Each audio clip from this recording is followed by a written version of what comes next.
Son calme habituel c'est béton. À côté de lui se tenait sa mère, Monica. Ses lèvres minces se retroussèrent en un sourire triomphant qui retourna l'estomac d'Elisabeth. Ça n'avait pas toujours été comme ça. Quand Elisabeth avait rencontré Anderson pour la première fois dans un café local 5 ans plus tôt, elle avait cru avoir trouvé son âme sœur. Il était charmant, attentionné, et semblait sincèrement se soucier de ses pensées et de ses sentiments.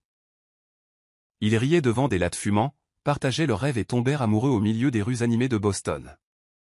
Le jour de leur mariage, à peine 18 mois plus tard, était rempli d'espoir et de promesses d'un avenir radieux ensemble.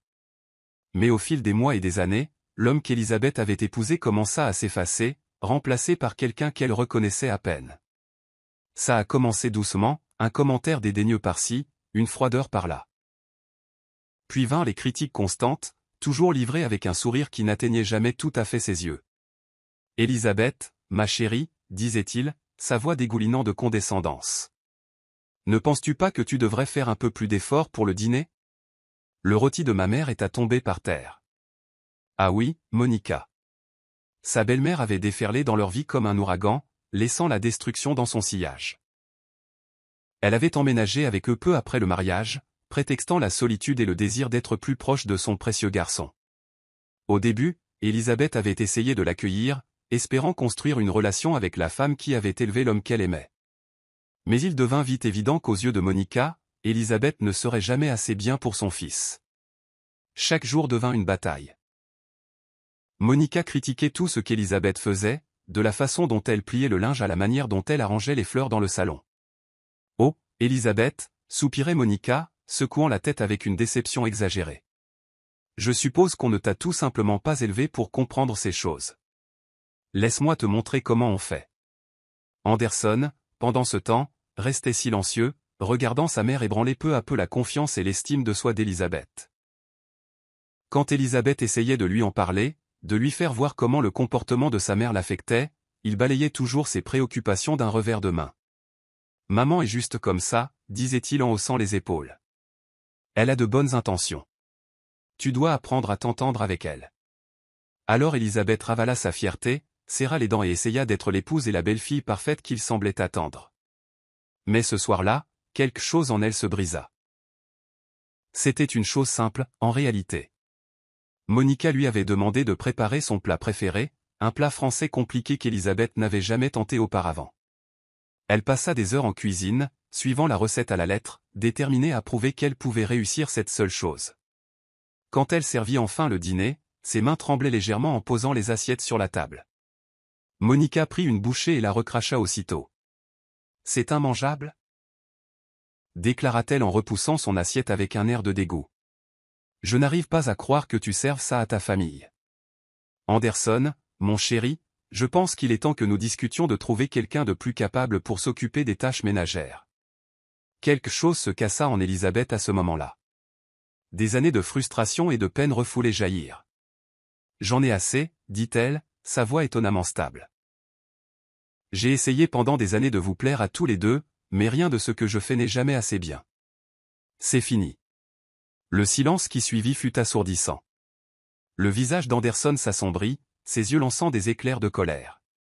Sans un mot, il sortit de la salle à manger en trombe et monta les escaliers. Elisabeth entendit des tiroirs s'ouvrir violemment et des portes de placard claquer. Quand il redescendit, ses bras étaient chargés de ses vêtements, de son jean préféré à la délicate robe en dentelle qu'elle avait portée pour leur premier anniversaire. « Si c'est fini, gronda-t-il, alors tu n'auras plus besoin de ça. » Sur ce, il sortit par la porte d'entrée. Elisabeth le suivit, la confusion et la peur se disputant la domination dans son esprit. Dans l'allée, Anderson jeta ses vêtements en tas. De sa poche, il sortit un briquet. Anderson. Halta-t-elle, réalisant soudain. « Qu'est-ce que tu fais ?» Il ne répondit pas. D'un coup de pouce, le briquet s'enflamma. En quelques secondes, la petite flamme attrapa le bord de son pull préféré et se propagea rapidement à travers le tas. Elisabeth regarda avec horreur des années de souvenirs partir en fumée. La robe qu'elle avait portée à sa remise de diplôme, le t-shirt porte-bonheur qu'elle avait depuis le lycée, l'écharpe que sa grand-mère lui avait tricotée avant de décéder. Monica apparut à l'entrée, son visage éclairé par les flammes dansantes. Elle avait l'air satisfaite, comme si c'était le résultat qu'elle avait cherché depuis le début. Anderson se tourna vers Elizabeth, ses yeux froids et inconnus. « Si ça ne te plaît pas, signe les papiers du divorce et pas, cracha-t-il. Tu ne vaux rien pour moi si tu n'écoutes pas. » À cet instant, quelque chose changea en Elizabeth. La peur et la confusion fondirent, remplacées par un étrange sentiment de calme. Elle regarda Anderson, le regarda vraiment, et vit non pas l'homme dont elle était tombée amoureuse, mais un étranger consumé par la colère et l'influence toxique de sa mère. Elle jeta un coup d'œil à Monica, son expression suffisante illuminée par les braises mourantes des biens d'Elizabeth, et ne ressentit que de la pitié. Sans un mot, Elizabeth retourna dans la maison. Sur la table de la cuisine se trouvait une pile de papiers. Des documents de divorce qu'Anderson avait dû faire préparer, n'attendant que ce moment. Elizabeth prit le stylo, sa main stable alors qu'elle signait son nom sur chaque ligne indiquée. Il n'y eut aucune hésitation, aucune seconde pensée, juste la certitude que ce chapitre de sa vie se terminait et qu'un nouveau était sur le point de commencer. Elle posa le stylo et leva les yeux pour trouver Anderson qui la regardait depuis l'entrée. Son expression était un mélange de surprise et d'autre chose, du regret peut-être, mais il était trop tard pour ça maintenant. « D'accord, » dit-elle simplement, sa voix calme et claire. Elle attrapa son sac à main sur le crochet près de la porte, vérifiant que son portefeuille et son téléphone étaient à l'intérieur. C'étaient les seuls biens qui lui restaient maintenant, mais d'une certaine manière, elle se sentait plus légère qu'elle ne l'avait été depuis des années. Alors qu'Elizabeth sortait par la porte d'entrée pour la dernière fois, la voix stridente de Monica résonna derrière elle. « Bon débarras » siffla Monica. « Tu n'as jamais été assez bien pour mon Anderson. » Elizabeth ne se retourna pas. L'air de la nuit était frais sur son visage alors qu'elle descendait l'allée, dépassant les restes fumants de son ancienne vie. Ses pieds la portèrent à travers les rues familières de leur quartier, devant le parc où elle et Anderson avaient l'habitude de pique-niquer, devant l'école primaire où ils avaient un jour parlé d'envoyer leurs futurs enfants. Chaque pas l'éloignait davantage de la prison que son mariage était devenu et la rapprochait d'un avenir incertain mais plein d'espoir. Elle marcha pendant ce qui sembla des heures, son esprit tourbillonnant de questions et de possibilités. Où irait-elle? Que ferait-elle? Elle n'avait pas de vêtements, pas d'endroit où rester, et très peu d'argent à elle. Malgré les défis à venir, elle ressentit un sentiment de liberté qu'elle n'avait pas connu depuis des années. Au bout de la rue, Elizabeth sortit son téléphone. Son pouce plana sur la liste de contacts, faisant défiler des noms à qui elle n'avait pas parlé depuis bien trop longtemps. Des amis et de la famille avec qui elle avait lentement perdu le contact alors que son monde s'était rétréci pour tourner autour des exigences d'Anderson et de Monica. Puis elle le vit. Un nom qui lui souleva légèrement le cœur. Lucy. Lucy avait été sa meilleure amie à l'université. Le genre d'amie qui la connaissait mieux qu'elle ne se connaissait parfois elle-même. Elle s'était éloignée après le mariage d'Elizabeth, leurs appels occasionnels pour prendre des nouvelles devenant de moins en moins fréquents. La dernière fois qu'elle s'était parlé, Lucy avait exprimé son inquiétude concernant la relation d'Elizabeth avec Anderson. Sentant que quelque chose n'allait pas, même à travers la façade soignée qu'Elizabeth avait construite. Elle avait alors balayé les inquiétudes de Lucy, insistant sur le fait que tout allait bien. Maintenant, Elizabeth se demandait si Lucy n'avait pas vu la vérité bien avant qu'elle ne soit prête à se l'admettre. Avec une profonde inspiration, elle appuya sur le bouton d'appel. Le téléphone sonna une fois, 2 fois, 3 fois. Juste au moment où Elizabeth était sur le point de raccrocher, elle entendit une voix familière. « Elizabeth ? C'est toi. » Le son de la voix de Lucy, chaude et inquiète, brisa quelque chose en elle. Les larmes qu'Elizabeth ne s'était pas autorisée à verser plus tôt coulaient maintenant librement sur ses joues. Lucy, suffoqua-t-elle. « J'ai besoin d'aide. » Il y eut une brève pause, puis la voix de Lucy se fit entendre, forte et sûre. « Où es-tu ? J'arrive te chercher. » Alors qu'Elizabeth donnait sa position, une lueur d'espoir jaillit dans sa poitrine. Ce n'était pas la fin. C'était un commencement, et pour la première fois depuis des années, elle était prête à voir où ce nouveau chemin pourrait la mener. Lucy arriva en ce qui sembla quelques minutes, bien qu'Elizabeth sût qu'il avait dû s'écouler au moins une demi-heure. Elle était assise sur un banc dans un petit parc non loin de l'endroit où elle avait passé l'appel, son esprit encore sous le choc des événements de la soirée. Quand elle vit la voiture de Lucy s'arrêter, une vague de soulagement la submergea si fort que ses genoux faillirent se dérober en se levant. Lucy ne dit pas un mot au début.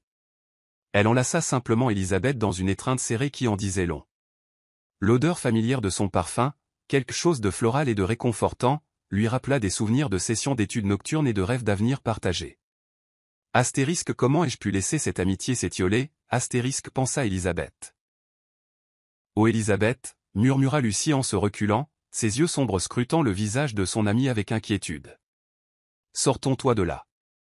Le trajet jusqu'à l'appartement de Lucie fut un flou. Élisabeth regardait par la fenêtre, observant les rues familières de Boston défiler, chaque kilomètre l'éloignant un peu plus de la vie qu'elle avait connue. Lucie ne la pressa pas de questions, remplissant plutôt le silence de douces assurances et de promesses que tout irait bien. Ce n'est que lorsqu'elles furent installées dans le salon confortable de Lucie, des tasses de thé fumant à la main, que l'histoire jaillit d'Élisabeth. Elle raconta tout à Lucie. L'érosion lente de son mariage, les critiques constantes de Monica, et l'étouffement qui s'était accumulé pendant des années. Quand elle en arriva à la partie où Anderson avait brûlé ses vêtements, la prise de Lucie sur sa tasse se resserra, ses jointures devenant blanches. Quel parfait crétin! Siffla Lucie, son calme habituel se fissurant. Élisabeth, je suis tellement désolée. Je savais que quelque chose n'allait pas, mais je n'avais aucune idée que c'était aussi grave. Élisabeth secoua la tête, un sourire plein de regret se dessinant sur ses lèvres. Je ne voulais que personne ne le sache. Je n'arrêtais pas de penser que si je faisais plus d'efforts, si je pouvais être parfaite, les choses s'amélioreraient. Les mots avaient un goût amer sur sa langue, tout le poids de son auto-illusion la frappant. Lucie tendit la main, posant la sienne sur celle d'Élisabeth. Ce n'est pas ta faute, Élisabeth. Tu m'entends? Rien de tout cela n'est de ta faute. Cette nuit-là, recroquevillée sur le lit d'amis de Lucie dans un pyjama emprunté, Élisabeth pleura jusqu'à s'endormir. Mais pour la première fois depuis des années, ce n'étaient pas des larmes de frustration ou de désespoir. C'étaient des larmes de libération, de lâcher prise de la personne qu'elle s'était forcée à être pendant si longtemps. Les jours suivants passèrent dans un tourbillon d'activités. Lucie, toujours aussi pragmatique, aida Élisabeth à faire des listes de tout ce qu'elle devait faire. En tête de liste, des vêtements. Elle ne pouvait pas continuer à emprunter ceux de Lucie éternellement. Elles firent le tour de quelques friperies, reconstituant une garde-robe de base qui lui ressemblait plus que tout ce qu'elle avait porté depuis des années. Tu sais, songea Lucie alors qu'Élisabeth tournoyait dans une robe d'été fluide qu'Anderson aurait jugée trop frivole, j'avais oublié à quel point ton style me manquait. Élisabeth sourit, un sourire sincère qui semblait étranger sur son visage. J'avais oublié que j'avais un style. Ensuite vinrent les questions pratiques. Élisabeth avait besoin d'un travail, d'un logement et d'un plan pour l'avenir. C'était accablant, mais Lucie décomposa le tout en étapes gérables. Ensemble, elles mirent à jour le CV d'Élisabeth, parcourant son historique professionnel pour mettre en évidence des compétences qu'elle avait oubliées. Tu étais une pro du marketing à l'université, lui rappela Lucie un soir alors qu'elle parcourait les offres d'emploi. Comment as-tu laissé cette partie de toi s'effacer? Élisabeth soupira, ne sachant que répondre. Je suppose que j'ai juste été prise dans tout le reste. J'ai cessé de croire que je pouvais le faire. Lucie sourit chaleureusement. Elle est toujours là, dit-elle d'un ton rassurant. L'Élisabeth que j'ai connue à l'université, brillante, ambitieuse, pleine d'idées. Elle a juste été enterrée pendant un certain temps. Élisabeth n'était pas entièrement convaincue, mais elle était déterminée à essayer. Chaque petite décision, choisir une tenue, postuler à un emploi, même décider quoi manger pour le dîner, ressemblait à la reconquête d'une partie d'elle-même. Une semaine après avoir quitté son ancienne vie, Lucie la présenta à Rachel, une avocate spécialisée dans les cas de divorce. Juste pour connaître tes options, expliqua Lucie en entrant dans le bureau de Rachel. Rachel était une petite femme avec une attitude pragmatique qui mit immédiatement Élisabeth à l'aise. Tandis qu'Élisabeth racontait son histoire, cette fois avec un peu plus de clarté et de distance, l'expression de Rachel devint sérieuse. Élisabeth, dit Rachel quand elle eut terminé, se penchant en avant sur sa chaise, ce qu'Anderson a fait n'était pas seulement cruel, c'était abusif et potentiellement illégal. Détruire vos biens comme ça, il y a des lois contre ça. Élisabeth cligna des yeux, surprise. Mais nous n'étions pas encore divorcés quand il l'a fait. Le sourire de Rachel était acéré.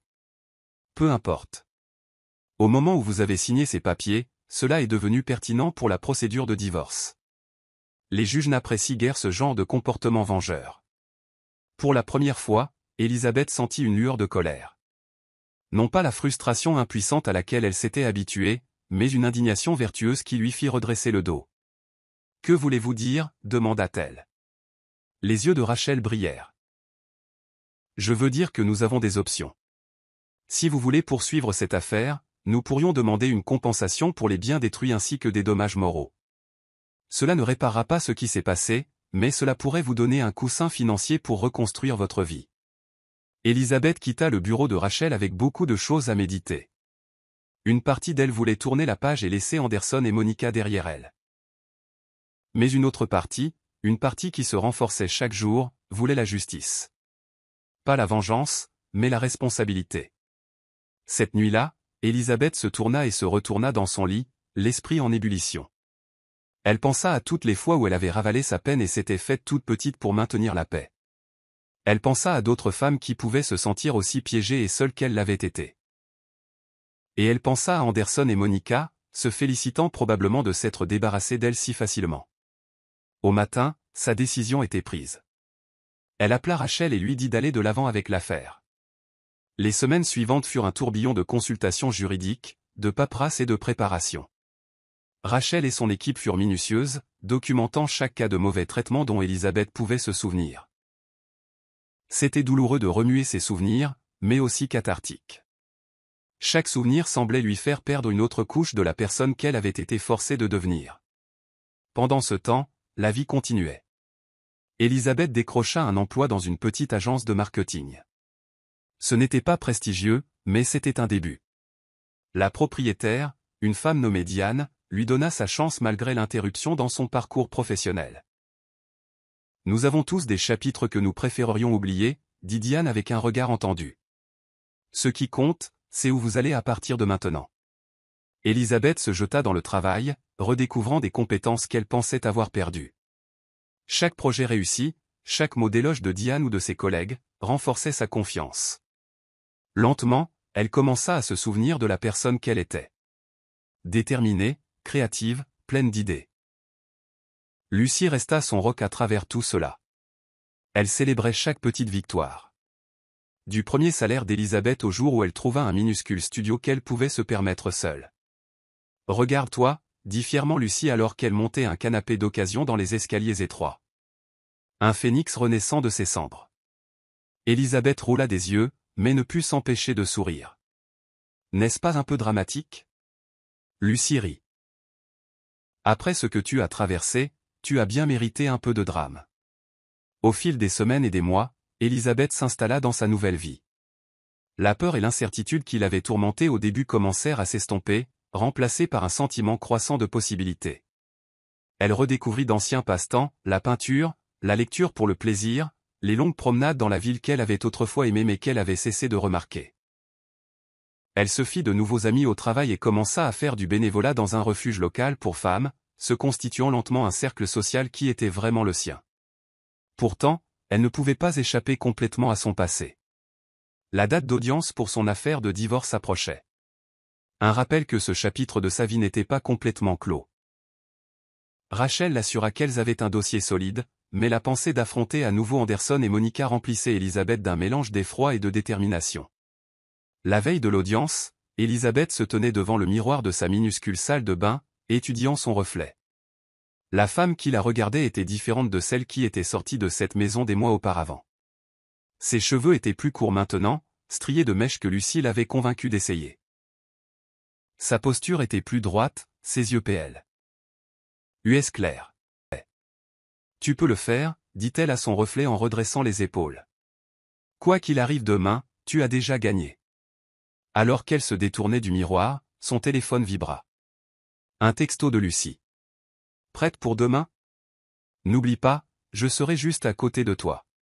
Tu n'es pas seule. » Élisabeth sourit, ressentant une vague de gratitude pour l'amie qui avait été sa bouée de sauvetage.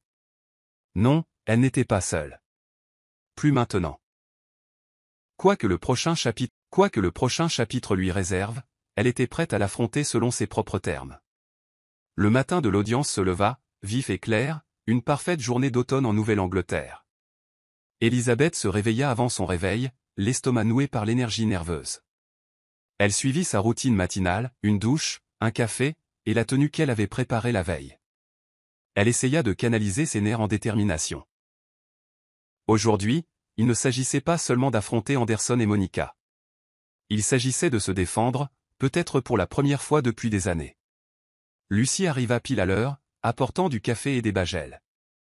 Le petit déjeuner des champions, annonça-t-elle en posant le sac en papier sur la petite table de cuisine d'Elisabeth. Prête pour ça?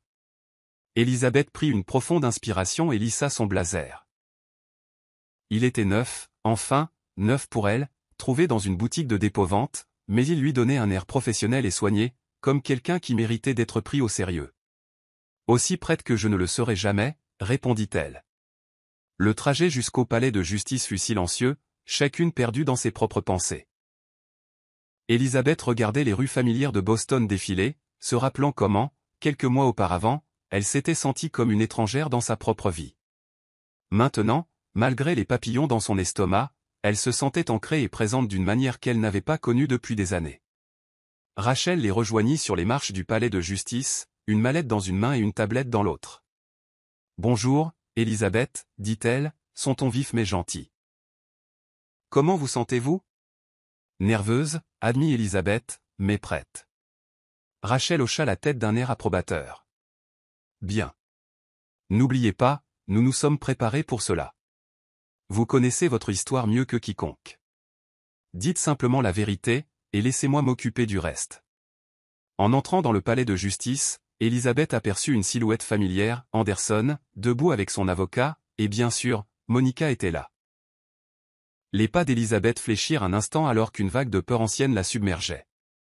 Anderson semblait plus petit, en quelque sorte, moins intimidant que la figure plus grande que nature qu'il était devenu dans son esprit. Monica, en revanche, semblait prête pour la bataille, ses yeux se plissant en apercevant Elisabeth. Lucie serra le bras d'Elisabeth. Les yeux devant, murmura-t-elle. Ils ne peuvent plus te faire de mal. Les heures suivantes passèrent dans un flou de procédures judiciaires et de témoignages. Elisabeth était assise à la table avec Rachel, essayant de garder une expression neutre alors que l'avocat d'Anderson présentait leur version de l'histoire. Ils la dépeignirent comme instable, ingrate, quelqu'un qui avait quitté un mariage parfaitement bon sur un coup de tête. C'était difficile à entendre, surtout en voyant Anderson hocher la tête comme si cette version des faits était la vérité absolue. Puis ce fut leur tour. Rachel se leva, sa posture confiante, sa voix claire. Votre honneur, nous sommes ici aujourd'hui non seulement pour finaliser un divorce, mais pour demander justice pour un schéma de violence psychologique et de faute financière. Elle exposa leur cas méthodiquement, présentant des preuves du comportement de contrôle d'Anderson. L'isolement des amis et de la famille, l'érosion progressive de l'indépendance d'Elisabeth. Lorsque Rachel décrivit l'incident avec les vêtements d'Elisabeth, il y eut quelques halètements dans la galerie. Puis ce fut au tour d'Elisabeth de parler.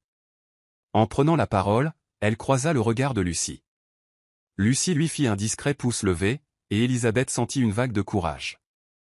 Madame Anderson, dit le juge d'un ton neutre. Veuillez nous raconter, avec vos propres mots, ce qui a conduit à la dissolution de votre mariage.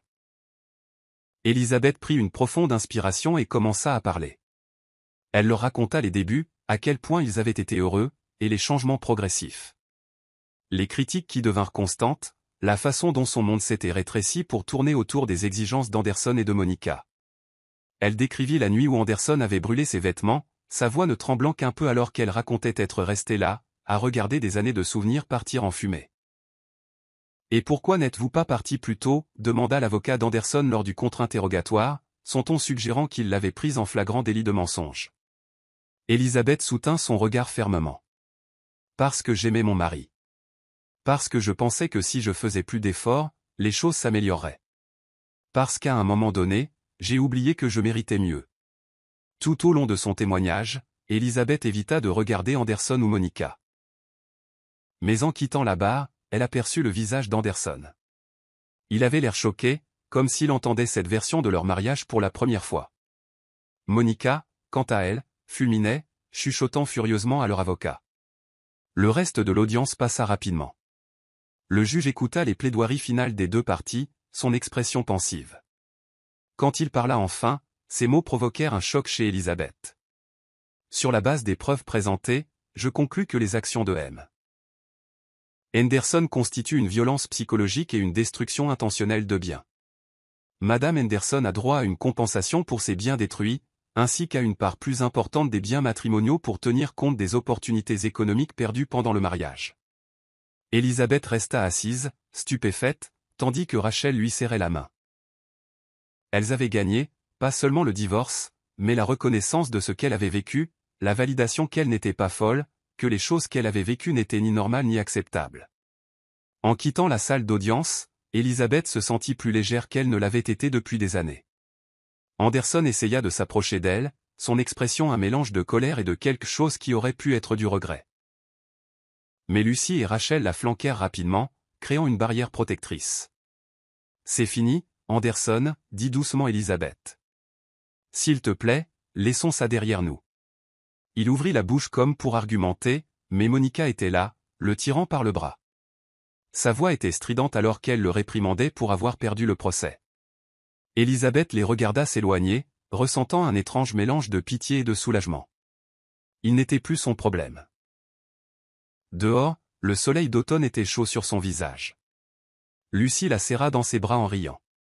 « Tu l'as fait, mon Dieu, Elisabeth. Tu as été incroyable là-dedans, » dit Lucy, sa voix remplie de fierté. Rachel était plus réservée, mais la satisfaction dans ses yeux était indéniable. « C'est un bon résultat, » dit Rachel.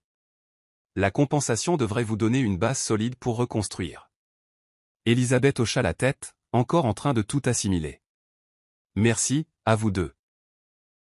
Je n'aurais pas pu faire ça sans vous. » Elle allèrent déjeuner pour fêter ça, trinquant avec du cidre pétillant. « Il est un peu tôt pour le champagne, » rit Lucy. En mangeant, Elisabeth se surprit à faire des projets, de vrais projets, pour la première fois depuis des lustres. La compensation lui permettrait de suivre des cours, peut-être même de lancer sa propre petite agence de conseil en marketing. « Regarde-toi, » dit Lucy avec affection. « Je peux presque voir les rouages tourner. » Elisabeth sourit, ressentant une bouffée d'excitation. Il y a tellement de possibilités maintenant. C'est un peu écrasant, honnêtement. Rachel hocha la tête d'un air entendu. C'est normal de se sentir comme ça. Vous avez traversé beaucoup de choses, et maintenant vous faites face à un tout nouveau chapitre. Rappelez-vous simplement que vous n'avez pas à tout comprendre d'un coup. Plus tard dans la soirée, de retour dans son minuscule appartement, Elisabeth s'assit sur le rebord de la fenêtre, regardant les lumières de la ville. Les événements de la journée étaient encore en train de décanter. La victoire au tribunal, les projets pour l'avenir, et la prise de conscience qu'elle était vraiment libre de façonner sa vie comme elle le voulait. Elle pensa à la femme qu'elle était quelques mois plus tôt, debout dans cette allée, regardant ses biens brûlés. Elisabeth aurait aimé pouvoir remonter le temps et dire à cette version d'elle-même que tout irait bien. Que ce moment de destruction mènerait à une renaissance. Son téléphone vibra. Un texto de Lucy, toujours euphorique de la victoire. N'oublie pas le brunch demain pour continuer la célébration. Elisabeth sourit, tapant une réponse rapide.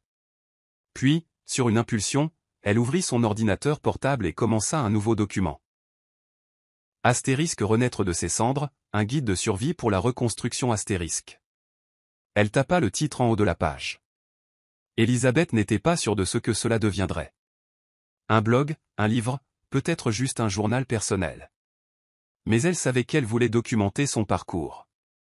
Peut-être que cela pourrait aider d'autres femmes qui se trouvaient là où elle avait été. Alors qu'elle commençait à écrire, un sentiment de mission s'installa en elle. Le chemin à parcourir n'était pas clair, et elle savait qu'il y aurait des défis.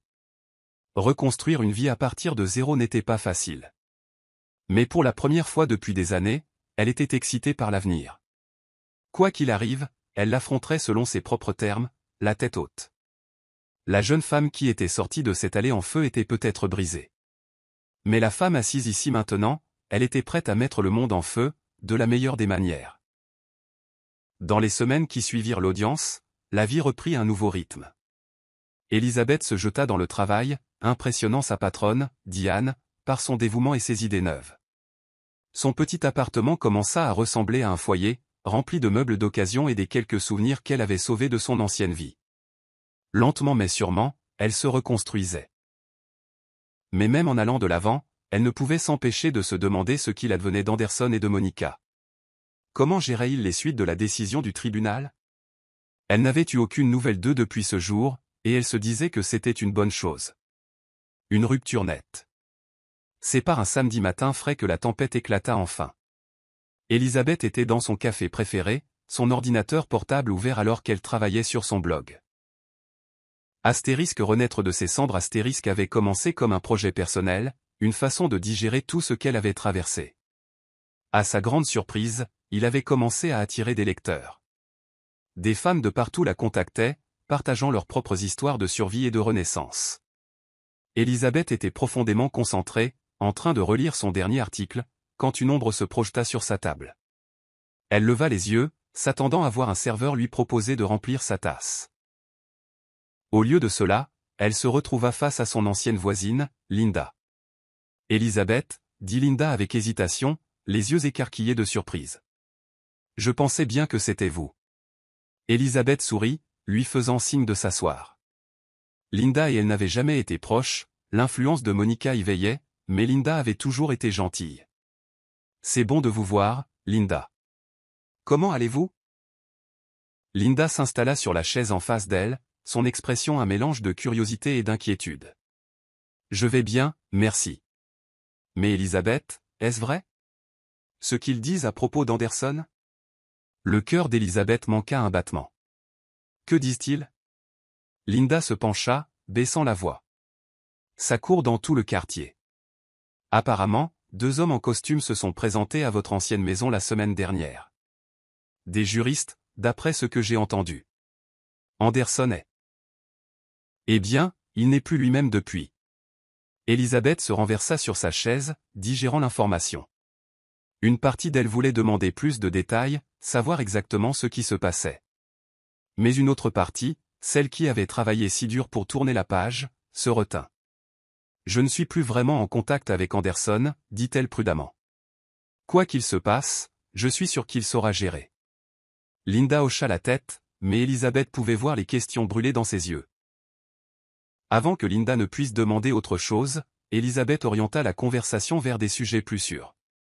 Les petits-enfants de Linda, le temps exceptionnellement chaud. Au moment où Linda partit, promettant de rester en contact, l'esprit d'Elisabeth était en ébullition. Elle essaya de se concentrer sur son écriture, mais les mots ne venaient pas. Finalement, elle rangea ses affaires et rentra chez elle, ses pensées enchevêtrées. En marchant, Elisabeth se retrouva à emprunter un chemin familier. Pas vers son nouvel appartement, mais vers la maison qu'elle avait autrefois partagée avec Anderson. Elle se dit qu'elle était juste curieuse, qu'il n'y avait pas de mal à se promener sur le chemin des souvenirs. Mais en tournant au coin de sa rue, son pouce accéléra. Et puis elle la vit. Là, garée devant la maison, se trouvait une voiture noire et élégante qu'elle ne reconnaissait pas. 2 hommes en costumes impeccables en sortaient, mallette à la main. Même de loin, Elisabeth pouvait voir la détermination sombre sur leur visage. Elle se cacha derrière un arbre voisin, le cœur battant la chamade. Que se passait-il? Étaient-ce les mêmes hommes que Linda avait mentionnés? Tandis qu'Elisabeth regardait, la porte d'entrée s'ouvrit, et Anderson apparut, ne ressemblant en rien à l'homme soigné qu'elle avait connu. Son apparence habituellement impeccable était débraillée, ses cheveux en désordre, et il semblait ne pas avoir dormi depuis des jours.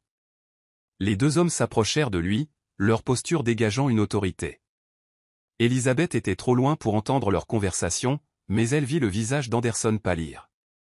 Il passa une main dans ses cheveux, un geste nerveux qu'elle ne connaissait que trop bien. Juste à ce moment-là, une voix stridente déchira l'air. Monica apparut à l'entrée, le visage tordu de colère. « Anderson, n'ose pas leur parler sans moi », cria-t-elle. Un des hommes se tourna vers elle, disant quelque chose qui la fit reculer comme si elle avait été giflée. Elisabeth regarda, fascinée.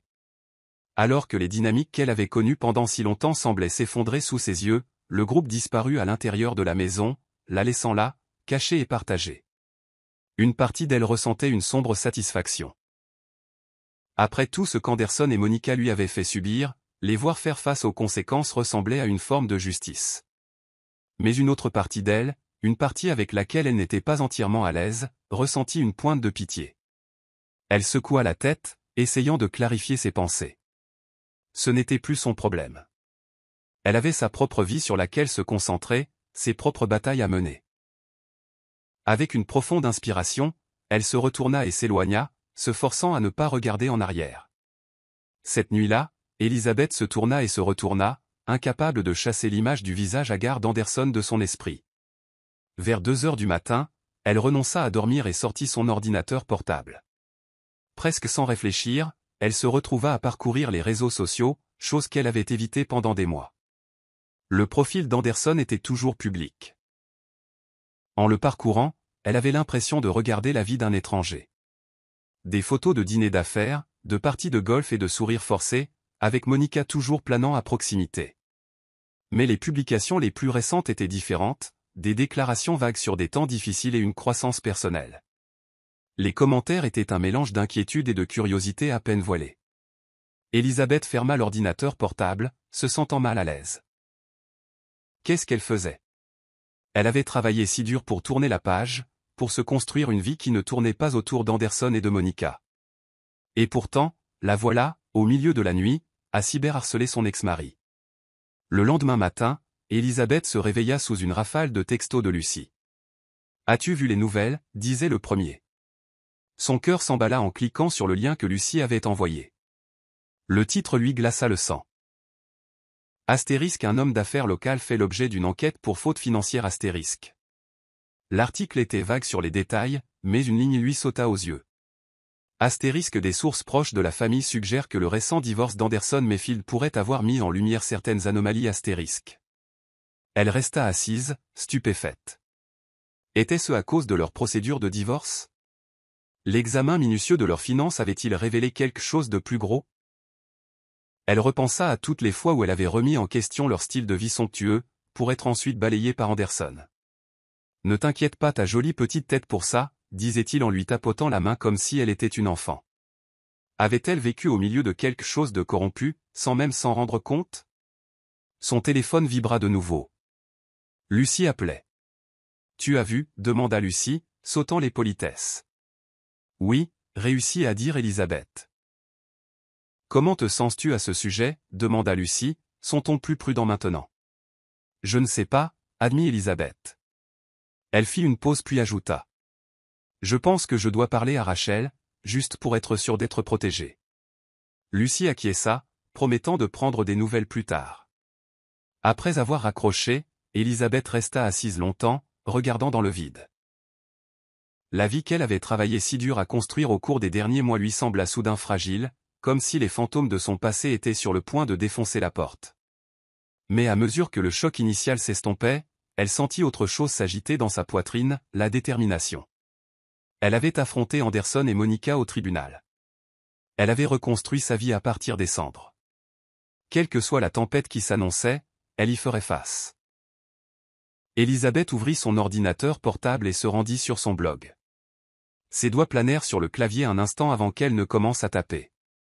Astérisque parfois, juste au moment où l'on pense avoir laissé le passé derrière soi, il revient en force. Mais voilà ce qu'il y a avec les tempêtes, elles sont puissantes, oui, mais elles sont aussi temporaires. Et quand elles passent, elles laissent souvent l'air plus pur qu'auparavant. Astérisque, en écrivant, sa résolution se renforça. Ce n'était pas la fin de son histoire. C'était juste un autre chapitre, un autre défi à surmonter. Et cette fois, elle ne l'affrontait pas seule. Elle avait Lucie, Rachel, ses lecteurs, et surtout, elle savait elle-même, plus forte et plus sage qu'elle ne l'avait jamais été. La tempête arrivait peut-être, mais elle était prête à l'affronter de front. Dans les semaines qui suivirent, la vie d'Elisabeth devint un tourbillon d'activité et d'émotions. Après son choc initial à la nouvelle de l'enquête sur Anderson, elle se jeta dans la préparation. Rachel, toujours la voix de la raison, lui conseilla de rassembler tous les documents financiers auxquels elle avait encore accès, au cas où. Mieux vaut prévenir que guérir, dit Rachel, son ton rassurant mais ferme. Elisabeth passa ses soirées à éplucher de vieux relevés bancaires et déclarations d'impôts, sa table de salle à manger couverte d'une mer de papier. C'était étrange de voir sa vie avec Anderson réduite à des chiffres et des transactions. Chaque reçu, chaque relevé, était un rappel de la vie qu'elle avait laissée derrière elle, mais aussi du chemin qu'elle avait parcouru. Pendant ce temps, le blog d'Elisabeth continuait de grandir. Elle se demandait si elle devait aborder directement la situation avec Anderson dans ses écrits. Finalement, elle décida d'en parler en termes généraux, se concentrant sur les émotions et les défis liés à la résurgence inattendue du passé. La réponse fut écrasante. Des commentaires affluèrent de femmes ayant vécu des situations similaires, offrant leur soutien et partageant leurs propres histoires de résilience. Un commentaire en particulier la marqua. « Tu ne fais pas que renaître de tes cendres », écrivit une lectrice nommée Jessica. « Tu nous montres à toutes comment voler. » Les mots de Jessica devinrent un mantra pour Elisabeth durant les jours difficiles qui suivirent. C'est par un matin d'automne frais qu'Elisabeth reçut un appel qui allait tout changer. Une fois de plus, elle était au travail, profondément concentrée sur une nouvelle campagne de marketing. Quand son téléphone vibra, le nom de Rachel s'afficha à l'écran. « Elisabeth » dit Rachel, sa voix tendue d'excitation. « Nous devons parler. Pouvez-vous me rejoindre pour le déjeuner ?» 1 heure plus tard, Elisabeth était assise en face de Rachel dans un petit café. Son sandwich resta intact pendant que Rachel expliquait la situation. « L'enquête sur les finances d'Anderson a révélé quelques irrégularités, » dit Rachel, les yeux brillants. « Plus précisément, il y a des preuves qu'il cache des actifs depuis des années. Des actifs dont, légalement, vous avez droit à une partie. » L'esprit d'Elisabeth vacilla. Cacher des actifs? Mais comment? Pourquoi? Le sourire de Rachel était sombre. D'après ce que nous pouvons dire, cela a commencé à peu près au moment de votre mariage. Anderson a transféré de l'argent sur des comptes offshore, a sous-déclaré ses revenus, et ainsi de suite. Et voici le clou du spectacle, une grande partie de cela semble avoir été suggérée par Monica. Elisabeth se renversa sur sa chaise, stupéfaite. Toutes ces fois où elle avait remis en question leurs finances. Toutes les réponses vagues et les fins de non-recevoir. Tout prenait soudain son sens. « Qu'est-ce que cela signifie pour moi » demanda-t-elle, sa voix à peine un murmure. « Cela signifie, » dit Rachel en se penchant en avant, « que nous avons des motifs pour rouvrir le règlement du divorce. Si nous pouvons prouver qu'Anderson a délibérément dissimulé ses actifs pendant la procédure, vous pourriez obtenir un règlement beaucoup plus important. » Les mois suivants furent un tourbillon de réunions juridiques, de dépositions et de nuits blanches. Les avocats d'Anderson se battirent bec et ongles, mais chaque semaine qui passait, de nouvelles preuves apparaissaient. Des emails entre Anderson et Monica discutant des moyens de cacher de l'argent, des virements bancaires vers des comptes aux îles Caïmans, même une propriété secrète dans les Berkshires dont Elisabeth n'avait jamais eu connaissance. À travers tout cela, elle luttait avec un mélange d'émotions. Une partie d'elle se sentait vengée, voyant enfin la vérité sur qui étaient vraiment Anderson et Monica. Mais une autre partie ressentait une profonde tristesse pour l'homme qu'elle avait autrefois aimé, et la vie qu'ils avaient un jour rêvé de construire ensemble. L'audience finale fut fixée pour un matin glacial de décembre. Elisabeth se réveilla tôt, l'estomac noué, en enfilant le blazer impeccable et la jupe crayon que Lucie l'avait aidé à choisir. Elle s'aperçut dans le miroir. La femme qui la regardait semblait confiante, forte. Bien loin de la personne brisée qui était sortie de cette allée en feu tous ces mois auparavant. La salle d'audience était bondée. La nouvelle de l'affaire s'était répandue, et il semblait que la moitié de la communauté juridique de Boston était venue assister. Elisabeth garda les yeux fixés devant elle en entrant, refusant de chercher Anderson ou Monica dans la foule. Lorsque le juge entra et que la procédure commença, un calme étrange s'installa en elle. Quoi qu'il arrive aujourd'hui, elle savait qu'elle s'en sortirait. Elle avait son travail, ses amis, son blog. Elle savait elle-même. La décision du juge, quand elle tomba, fut décisive. À la lumière des preuves présentées, dit le juge, sa voix résonnant dans la salle d'audience silencieuse. Ce tribunal conclut que M. Mayfield a délibérément dissimulé des actifs lors de la procédure de divorce initiale. En conséquence, le règlement précédent est par la présente annulé, et une nouvelle répartition des actifs sera déterminée. Un murmure parcourut la salle d'audience. Elisabeth resta assise, retenant à peine sa respiration, tandis que le juge continuait à exposer les nouvelles conditions. Quand elle eut fini, Rachel serra la main d'Elisabeth. « Nous l'avons fait » murmura Rachel. En quittant la salle d'audience, Elisabeth aperçut Anderson pour la première fois. Il avait l'air vaincu. Monica était introuvable. Un instant, leurs yeux se croisèrent. Elle vit une lueur de quelque chose, du regret, du chagrin, avant qu'il ne se détourne. Dehors, l'air de décembre était vif et pur. Lucie attendait, sautillant presque d'excitation. Alors, demanda Lucie. Que s'est-il passé? Élisabeth prit une profonde inspiration, sentant le poids de l'année écoulée se soulever de ses épaules. C'est fini, dit-elle simplement. Vraiment, vraiment fini. Ils fêtèrent ça ce soir-là. Lucie, Rachel et Élisabeth levèrent des coupes de champagne dans son petit appartement. Alors que la soirée avançait, la conversation se tourna vers l'avenir. Alors, quelle est la suite pour le phénix renaissant? Demanda Lucie, les yeux pétillants. Élisabeth rit en secouant la tête. Honnêtement, je ne suis pas sûr. Pendant si longtemps, tout a été une question de survie, de surmonter le prochain défi. Maintenant. Elle s'interrompit, réalisant la vérité de ce qu'elle allait dire. Maintenant, je peux tout faire. Le lendemain matin, Élisabeth se réveilla tôt, la tête claire malgré le champagne. Elle se prépara un café et s'installa devant son ordinateur portable, ouvrant un nouveau document. Les mots coulaient facilement. Astérisque cher lecteur, aujourd'hui marque la fin d'un long et difficile voyage. Mais plus important encore, cela marque le début de quelque chose de nouveau, d'excitant, de entièrement créé par moi-même. Pendant si longtemps, je me suis défini par mes relations, par les attentes que les autres plaçaient en moi. Mais maintenant, je me définis par ma propre force, ma propre résilience astérisque et c'est ainsi qu'elle commença le prochain chapitre de sa vie. Élisabeth pensait autrefois qu'elle avait besoin de quelqu'un d'autre pour se sentir complète. Mais les derniers mois lui avaient appris quelque chose d'inestimable. La seule personne qui pouvait vraiment la compléter était elle-même. Astérisque alors, quelle est la suite, astérisque, se demanda-t-elle à voix haute. Elle n'avait pas encore de réponse exacte, mais elle savait une chose avec certitude. Quoi qu'il arrive, elle était prête. En cliquant sur « Publier » ou pour son dernier article de blog, elle ressentit un profond sentiment de clôture. L'Élisabeth qui se tenait dans cette allée en regardant ses biens brûlés avait disparu. À sa place se trouvait quelqu'un de plus fort, de plus sage et d'infiniment plus plein d'espoir. Le règlement lui donnait maintenant des options qu'elle n'avait jamais eues auparavant. Peut-être retournerait-elle à l'école, ou créerait-elle sa propre entreprise.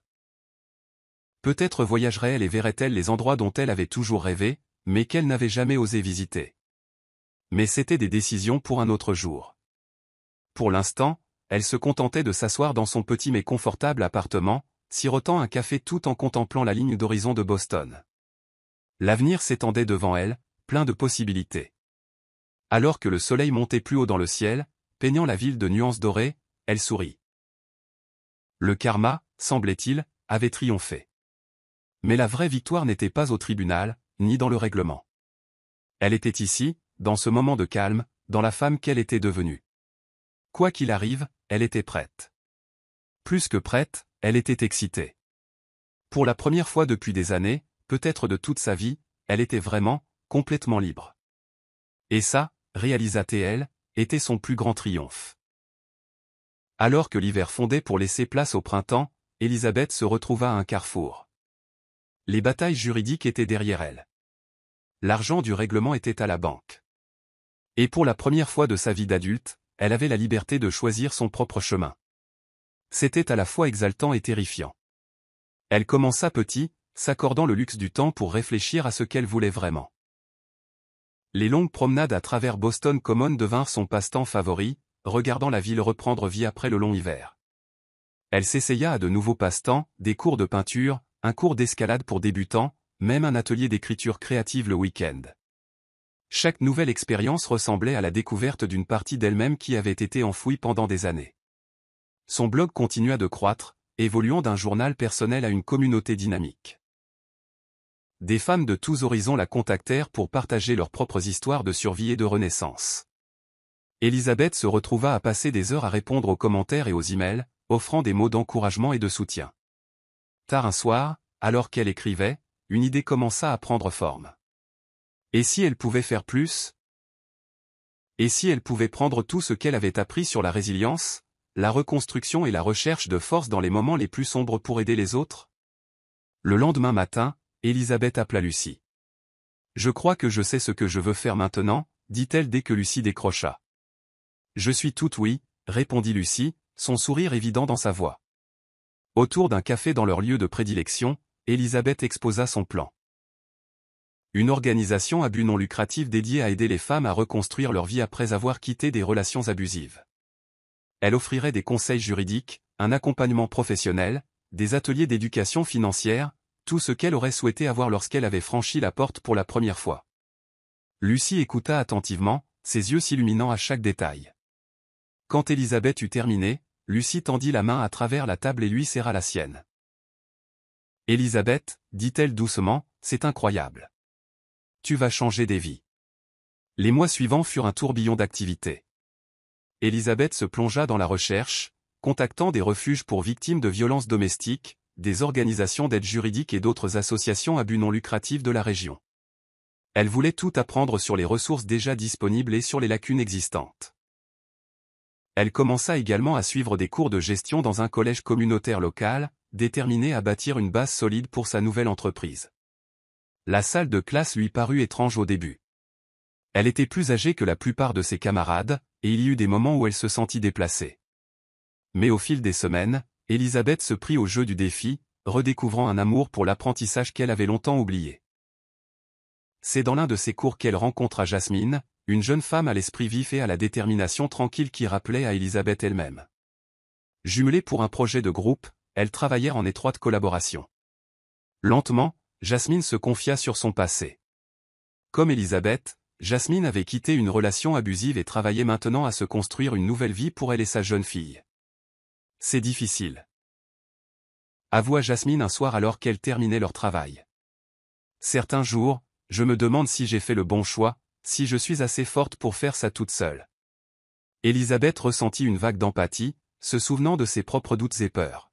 « Tu le es, lui dit-elle fermement, le fait que tu sois ici, que tu essaies, c'est ça la force, Jasmine, et tu n'es pas seule. » En rentrant chez elle ce soir-là, Elisabeth ne pouvait s'empêcher de penser à Jasmine et à toutes les autres femmes confrontées à des difficultés similaires. Cela renforça sa détermination à faire de son organisation une réalité. L'été arriva, apportant avec lui un regain d'énergie. Elisabeth avait un plan d'affaires de base en place, et avec l'expertise juridique de Rachel, elle entama le processus d'enregistrement officiel de son organisation. Elles choisirent un nom, *Phoenix Rising *, le Phénix renaissant, un clin d'œil à son propre parcours et au pouvoir transformateur de la résilience. Alors que la nouvelle de ce qu'Elisabeth faisait se répandait, elle fut submergée par l'élan de soutien. D'anciens collègues de ses jours en marketing proposèrent leur aide pour la stratégie de marque et la publicité. Des entreprises locales la contactèrent pour des partenariats et des parrainages. Même son propriétaire, un homme bourrumé au cœur tendre nommé Joe, lui offrit une réduction sur un espace de bureau plus grand. Mais le soutien le plus surprenant vint d'une source inattendue. Un après-midi ensoleillé, alors qu'elle était plongée dans la paperasse, son téléphone sonna. Le numéro était inconnu, mais quelque chose la poussa à répondre. Elisabeth, la voix à l'autre bout du fil était hésitante, familière d'une manière qui fit battre son cœur.